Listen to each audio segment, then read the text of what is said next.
Hello everyone, my name is Joshua and this is the 55th video of my video journal series. Today's date is Saturday the 4th of April 2026 and something I wanted to share with you today is this old postcard of Sydney that I got from a convenience store just a few days ago, and I'm just going to show it to you now. I'm just going to bring it up close to the camera so you can see it. I know it's a little bit blurry, but I'm just going to fix that. There we are. It's an old picture, I guess old pictures, sorry, of Darling Harbour in the 1990s. And there we are. Just going to readjust that camera now. Sorry, because this is an old phone and all, and I don't want the video to be blurry or anything like that. I'm just going to quickly check to see if the video is all good. There we are. There's my hand. It is waving and it is clear. So I'm in focus, hopefully. I don't want to look back on this and I'm like, damn it, I'm all blurry. But yeah, it's an old postcard. I only got this recently though, and all the images here seem to be like 26 years old because you got, the old Harbourside Shopping Centre. You got Cockle Bay Wharf, which opened in the year 1999 or 2000-ish. I know it was like late 90s, no later than 2000. You got the old IMAX Theatre, which seems to have, I can't see if it says Panasonic on there or not, but would have been late 90s back when it was the Panasonic Theatre and not the LG theatre. And it's the old Panasonic Theatre. You can see the old structure. It's not the new one that we have in Darling Harbour now. No, that was only fairly recently. And it's got the old convention centre in that little square over there. And obviously Sydney Monorail. And yeah, there was just a pile of these, and they were pretty much all in the same, like, brand new condition, which made me think, is this just like new old stock where, some guys just got like a big box of these that, he got an order from like before I was born back in like the year 1999 or 2000, and no one's touched them ever since? Or are they still making these postcards? It's just that they just like to use old photos, which doesn't really make any sense. Like, for a manufacturer, why would you make postcards of Sydney that use old photos? And it does feel quite old. There's some yellowing at the back, which I like, just to prove its age. But yeah, it just made me think, wow, this is like new old stock, you know? And to be fair, no one really buys postcards nowadays, but, it's just amazing to find that if you go to, like, mind you, this was in the Sydney CBD. If you go to like a CBD convenience store or souvenir shop, you can still find old postcards of Sydney, and most of these attractions you see here don't exist anymore. The only one that exists is Cockle Bay Wharf, obviously Piedmont Bridge, obviously Centrepoint Tower. Harbourside Shopping Mall doesn't exist. The Novotel's still there, but the convention center is not. So yeah, a lot has changed, and imagine being a tourist and you stumble across this postcard. I mean, you're like, man, where are all these attractions? I didn't see one around here.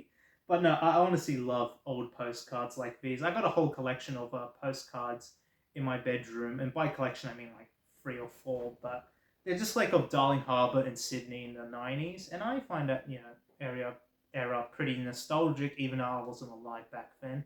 It's one of those, like, I guess, Gen Z nostalgia things where we romanticize a period before we were born. But no, I just really like old postcards, and I guess no one really sends postcards anymore. But I remember, when my family and I used to fly to the Gold Coast every year. This would have been back in the early to mid 2010s. Whenever we flew Qantas to the Gold Coast, they'll give us these mini postcards with like SpongeBob on it, because obviously Gold Coast is home of SeaWorld, which is Nickelodeon, or has Nickelodeon characters and theming and mascots. And they used to give us these mini, postcards with SpongeBob on it, and it had like the Qantas logo at the back, I remember. And they used to give you like a activity book as well.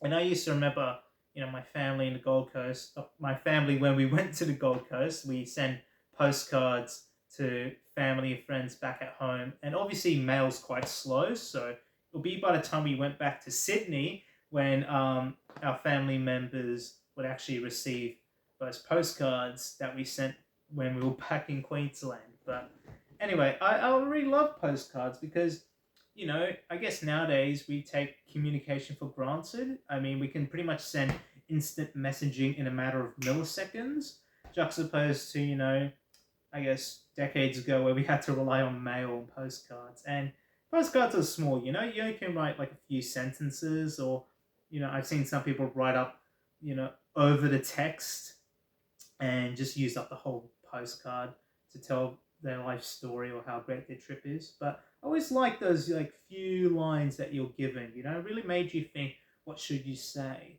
you know? Nowadays we can just send like, paragraphs and paragraphs and entire stories, within a single text or message. And or maybe even document, and we can instantly send that to anywhere in the world in a matter of milliseconds. But I really like postcards. I mean, I don't really have a reason to use them anymore, but I love collecting them, and it just reminds me as a kid, when you used to send postcards to your relatives overseas or interstate, or maybe the next suburb over, and nowadays the only mail that I receive is like stuff from the government, banks, and all that. I don't really receive mail from friends or pen pals. Not that I ever had a pen pal, but I would have liked to had one. I, I guess nowadays we can just instant message people. But I like how old technology worked, like mail. You have to wait like a month, to receive a letter from the United States, and when you did, it was a special moment. You just open that sucker up, and you're like, oh man, I can't wait to see what my pen pal from New York or California, has to say. And I really love that old like art sort of, of mail where, it's all handwritten. You got, I guess, the feeling of opening up the mail itself, unfolding it. Um, Very small things, by the way, but it's just all part of that experience. And I guess it's the anticipation when you finally get that piece of mail or postcard, and it just feels authentic. Like I kind of miss the magic of opening up a piece of mail or postcard. And postcards, they have like character. They got like pictures. They act as like a piece of advertising, I guess. But it's something you keep, something that's physical that you keep and you have memories of. Emails, not so much, or text messages. They're really just like, I don't want to say corporatized, but it certainly has that sort of attribute where it's just like, yeah, it's not like, something that's physical, it's just a way of communicating, which I believe has been very beneficial for not only myself, but, billions of people around the world. But, I do feel some magic has been lost by convenience, like kind of like video stores, back when you had to travel to a physical brick and mortar store to pick up a tape or video disc to watch a movie, rent a game, or even when you used to go to the local library to read a book or get a textbook, or really find something that interests you, or even play games on the library computer. I remember doing that as a kid. Um, some of that, I guess most of it has been lost because obviously we have that convenience at home. We got computers at home. We got the internet. We can look up any book we want. If we want a book, we can order off Amazon, or we can just get it as a, you know, digital file. But some of that convenience, I guess streaming as well, um, has sort of killed off that, I guess, magic of old technology. And I guess, when you had to go to the video store, I guess when you had to, send a message via one of these, you had to make it worthwhile, like, you're only given so much space. You really thought about what words to use, what to say. You put a lot more creativity in writing something on a postcard than you do, I guess, in a text message, And I guess like back in the day when you went to the video store or library or whatever, you're like, all right, I already made the pilgrimage here. Um, you know, I want to make it my worthwhile. So even if you got a bad movie or a bad book or something that you didn't like, you still sort of valued it because you spent time, effort, and resources trying to get to that destination. That that was an experience in of in itself. And same with like postcards. You had to not only just write what you want to say in like this amount of space, but you also had to walk to the post office or your local mailbox and post it in. Then you had to wait till you received the response if you got a response at all. Um, and I guess that sort of inconvenience in some aspects also fosters some of that magic. It makes us value um, the things that we receive. You know, and I guess that's just why I like postcards and mail and all that. I mean, would I 100% switch to mail? No, I wouldn't. Imagine talking to all my friends via mail. How chaotic would that be? Obviously, I'm grateful for stuff like Discord and SMS and all these instant messaging apps that we have. But in some ways, I guess the magic of physical postcards and letters has been a little bit lost. And I guess I like walking around the Sydney CBD and looking at all those postcard and letter racks and those greeting cards which haven't been used in like God knows how long. And I think part of it is because, like, yet again, even with greeting cards, they're pretty like rare nowadays. You only get like a greeting card when it's like a birthday or special event. Um, and that's why you see like a bunch of old designs, you know. But whenever I see like a humorous greeting card or birthday card, usually I just buy it, not because someone's birthday is coming up, but just because I find them interesting and I find them funny sometimes, and it gives me like a good chuckle. So I'm like, oh, maybe I'll use this for like a future event, just keep it in my stash. Um, and yeah, I like you know these sorts of postcards. They really act like as a sort of time capsule. And a bunch of these images that are on these postcards, I can't really find elsewhere on the internet. You know, so I guess in some ways, this could be lost media. I'm not sure if all these images are on the internet, but I haven't really seen them before. It's just like a different sort of angle, and I guess you know in the era before the internet, if someone sent you, if you were from like the United States, for instance, and you got this postcard, then this will be like your exposure to Sydney. Um, let's say you've never been to Australia, and this is like the first thing that you see. You see all the landmarks. And I guess that's why they put landmarks on postcards back in the day, or I guess why they still do it now. The major attractions, like it's a piece of advertising basically. And you know, I guess this is what people viewed Australia as. Obviously, you're not gonna take like a picture of, I don't know, middle of like Marrickville, for instance. I mean, it's just a bunch of houses, nice shops and everything like that. But you want to take photos of, you know, iconic city landmarks, such as Centrepoint Tower, Sydney Monorail, which doesn't exist anymore. Same with a bunch of these buildings which don't exist anymore. But you want to take photos of the touristy places, and I guess you know that sort of limited perspective, makes you think, wow, Sydney must be a very much a magical place.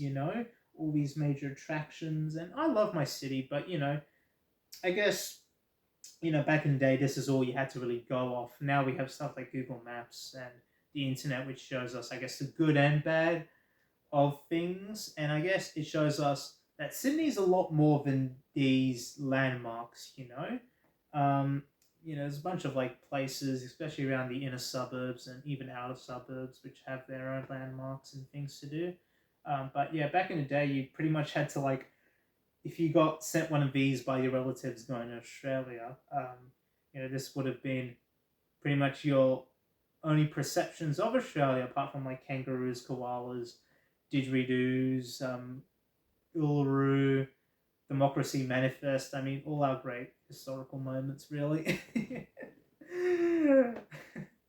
um, the AU Falcon, Holder Monaro, all those Aussie icons, and I guess, yeah, I guess to really cap this video off, I like postcards. I mean, I don't really send them anymore, but I like collecting them. I like just older postcards of Sydney and just seeing how life was like back then and just seeing all the old landmarks. Especially the Sydney IMAX Theatre, the old IMAX Theatre. I have a lot of nostalgic connection to that building before it got demolished in, I believe it was 2017. Gonna make sure if that was right. 2017. Yes, it was closed in 2016 and then demolished in 2017, if I remember correctly. But yeah, I guess you know next time you're going around your local, I guess downtown or city center, go to one of those tourist shops and just see their postcard rack and just see, how many postcards there are like older than you sort of thing, because no one ever touches them. They're pretty much like new old stock. Some of them may be like 20 or 30 years old, and yeah, that's all I really have to say. I find postcards pretty magical, and I quite like the experience where sometimes less is more. And that, postcards are physical. There's something to remember, not something like an SMS or email where we can easily disregard it or delete it.